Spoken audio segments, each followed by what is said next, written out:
Okay, this is my latest project. It's inspired by something I saw on Robothuts channel, something called a Mego Man.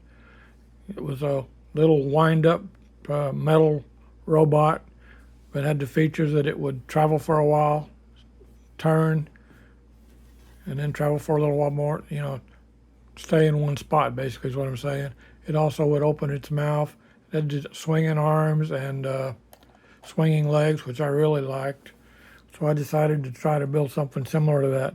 Now that one had a theme, the lithography on it and everything seemed to be a theme like a robot theme. I thought I'd do mine different. I went for a theme of a steam locomotive, steam engineer thing. So it's got elements of both that things in it. It's got a front like a train engine. The hat and everything are like a old-time engineer would wear, steam engineer. Kind of like pistons and linkages here, like a wheel from a steam engine down here. He's carrying a wrench, back's the ladder. This is a battery holder, by the way. Runs on 2 AA batteries. I'm going to demonstrate it real quick.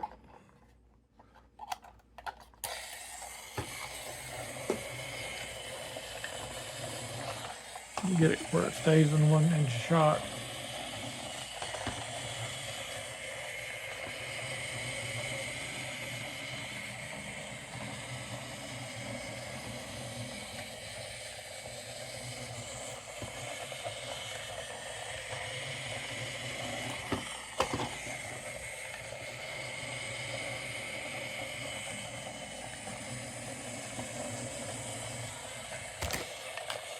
Sorry about the camera.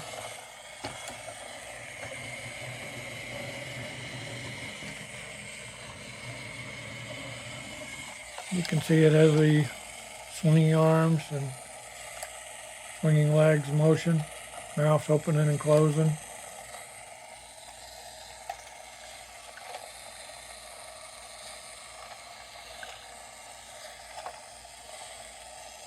I'll explain a little bit of how it works now.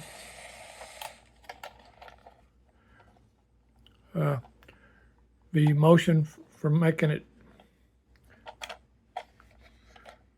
the way it turns, if you watch right here, there's a little thing that's going to go up and down and just pull this one wheel off the ground.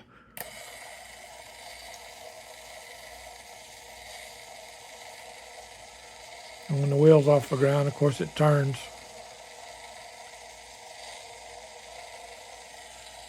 You have the same thing going on up here with the mouth opening. There is a plunger running up. It pushes the top of the head up. The arms, well, the wheel goes around. There's a little screw right here you can see in the wheel that drives the leg back and forth. And there is a slot up here in the leg. Try to show it. That little part up there that extends out has a slot in it.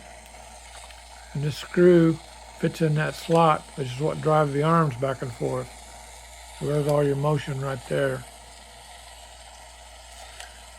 It's driven by a blue Metal Gear TT motor. 2 AA batteries. It's got a little battery door on it. It's kind of a robot type battery door. He's got a mustache and other things.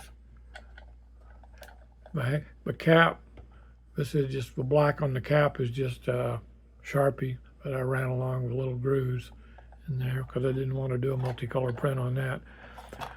The way I designed it, these are inserts. You'll see in the build video if you watch it.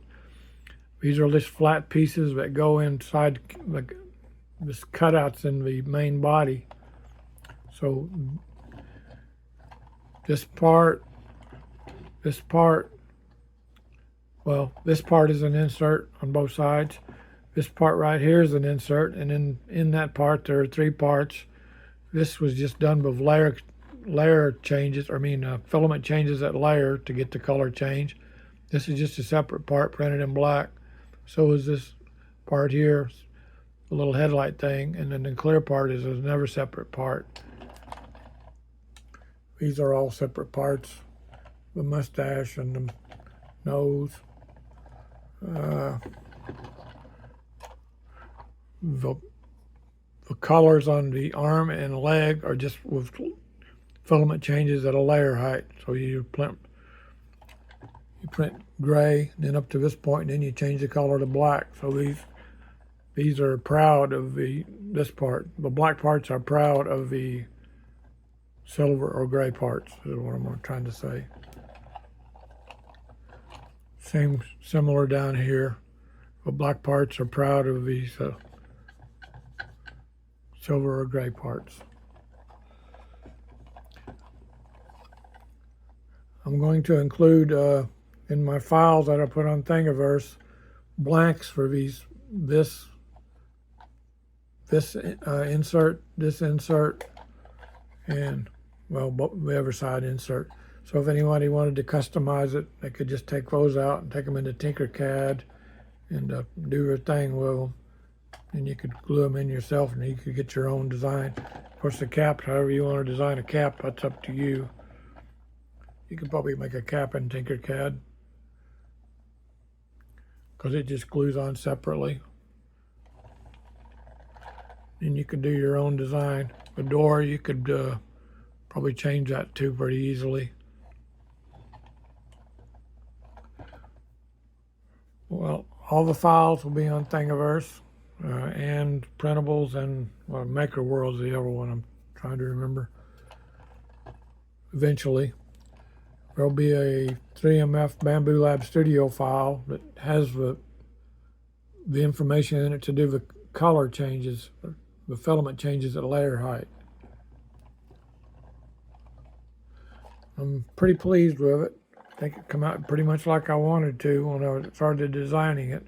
I really liked the Mego Man that Robothuts showed. It's just really cute and had really nice lithography. So I wanted to do something as far as the aesthetics of it to make it look good. So, well, if you want, you can watch the build video if you want more information on what's inside. So, thanks for watching.